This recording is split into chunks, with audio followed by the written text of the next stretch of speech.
Hello मित्रों, स्वागत है आपका मेरे YouTube चैनल raghavassar.com में। आज हम कक्षा 10th विषय विज्ञान के अध्याय 1 रासायनिक अभिक्रियाएं एवं समीकरण के ज्ञान आधारित महत्वपूर्ण प्रश्न को समझेंगे।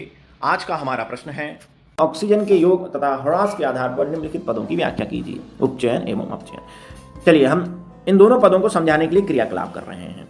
यहाँ पे आप देखें, हमने कॉपर धातु का चूरा लिया हुआ है जो हल्के ब्राउन या भूरे रंग का दिखाई दे रहा है, और इसे हमने एक चाइना डिश में ले लिया और लौ के ऊपर, बर्नर के ऊपर, मोमबत्ती की ज्वाला के ऊपर इसे गर्म किया।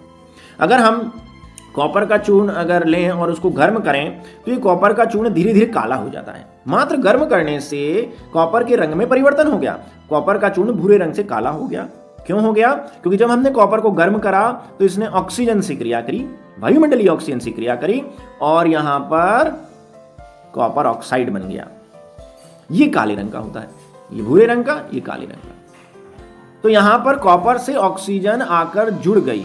तो अगर किसी तत्व, यौगिक या पदार्थ से ऑक्सीजन जुड़ जाए तो उस क्रिया को हम उपचयन कहते हैं। अच्छा, आगे बढ़े। अब हमने क्या करा, उस कॉपर ऑक्साइड पर, जो काले रंग का चूर्ण है कॉपर ऑक्साइड, उस पर अब हमने हाइड्रोजन गैस प्रवाहित करी। तो हमने देखा कि वह काले रंग का चूर्ण वापस भूरे रंग के कॉपर के चूर्ण में बदल गया, यानी पहले जैसी अवस्था पुनः प्राप्त हो गई। तो ऐसा क्यों हुआ? जब हमने इस पर ऑक्सीजन गैस प्रवाहित करी तो इस ऑक्सीजन ने कॉपर ऑक्साइड से ऑक्सीजन को ले लिया और उसे पुनः कॉपर में बदल दिया। ये समीकरण भी दिखा रही है कि हाइड्रोजन ने कॉपर ऑक्साइड से ऑक्सीजन को ले लिया और उसे कॉपर में बदल दिया, इसलिए वापस हमें कॉपर का रंग प्राप्त हो गया। तो यहां पर पदार्थ, तत्व या यौगिक से ऑक्सीजन निकल रही है, लॉस ऑफ ऑक्सीजन। तो इस प्रकार ऑक्सीजन का निकलना अपचयन कहलाता है। तो ऑक्सीजन का जुड़ना उपचयन है। ऑक्सीजन जुड़ी तो भूरे रंग का कॉपर काले रंग के कॉपर ऑक्साइड में बदल गया। ऑक्सीजन का निकलना अपचयन है। ऑक्सीजन निकली तो काले रंग का कॉपर ऑक्साइड पुनः भूरे रंग के कॉपर में बदल गया। चलिए हम इसे और आगे समझने का प्रयास करते हैं सरलतम शब्दों में। उपचयन यानी ऑक्सीजन की वृद्धि। अच्छा, वैसे कई परिभाषाएं हैं। ऑक्सीजन का जुड़ना या हाइड्रोजन का निकलना या किसी तत्व का इलेक्ट्रॉन देकर उच्च विद्युत धनात्मक अवस्था प्राप्त करना उपचयन कहलाता है। यहां गौर से देखिए, एक पदार्थ या एक तत्व ए है, दूसरा पदार्थ या तत्व ओ है। जब ये दोनों आपस में क्रिया करेंगे तो देखिए क्या होगा। इन्होंने दोनों ने क्रिया करके एक यौगिक तैयार कर लिया, AO। इसमें से A ये धनायन है और O यहाँ पर ऑक्सीजन। O का संबंध यहाँ पर किससे? O से है। तो जब किसी पदार्थ की ऑक्सीजन से क्रिया हुई तो ऑक्सीजन उससे जाकर देखिए जुड़ गई। ये एक पदार्थ, ये ऑक्सीजन उस पदार्थ से जाकर जुड़ गई। तो ऑक्सीजन का जुड़ना उपचयन है। और गौर से देखिए, ऑक्सीजन अधिक ऋण विद्युतीय तत्व होता है। ये पदार्थ A से इलेक्ट्रॉन को ले लेगा। देखो, A पदार्थ से इलेक्ट्रॉन उसके पास चला गया, तो इलेक्ट्रॉन देने के कारण इस पर धनायन आ गया, अर्थात इसने उच्च विद्युत धनात्मक अवस्था प्राप्त कर ली। तो ऑक्सीजन का जुड़ना या किसी पदार्थ, तत्व का इलेक्ट्रॉन देकर उच्च विद्युत धनात्मक अवस्था प्राप्त करना उपचयन कहलाता है। अब अपचयन क्या है? अपचयन इसका विपरीत, ऑक्सीजन का निकलना या ऑक्सीजन की कमी होना या ऑक्सीजन का ह्रास। यहां देखिए, यहां पर हमारे पास फिर एक यौगिक है जिसमें पहले से ऑक्सीजन जुड़ी हुई है। अब वहां पर ये ऑक्सीजन जुड़ी हुई है, पहले से एक यौगिक है। अब वहां एक नया तत्व आ गया और उस तत्व के कारण हमारे जो पुराना यौगिक था उसमें से ऑक्सीजन निकली और वह नए तत्व के साथ आकर जुड़ गई। ये देखिए, ऑक्सीजन इस नए तत्व के साथ आकर जुड़ गई और पुराना तत्व जिसके साथ ऑक्सीजन जुड़ी थी वो अकेला हो गया। तो इस प्रकार अगर अभिकारक या कह दें हम किसी यौगिक या तत्व में से ऑक्सीजन निकल जाए तो ये क्रिया अपचयन कहलाती है।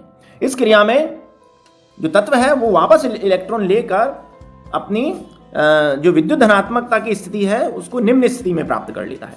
ये देखिए, तो ऑक्सीजन B के पास चला गया। जब ऑक्सीजन B के पास गया तो अब ये B से इलेक्ट्रॉन ले लेगा। देखिए, इसने B से इलेक्ट्रॉन ले लिया और A का इलेक्ट्रॉन इसने वापस कर दिया।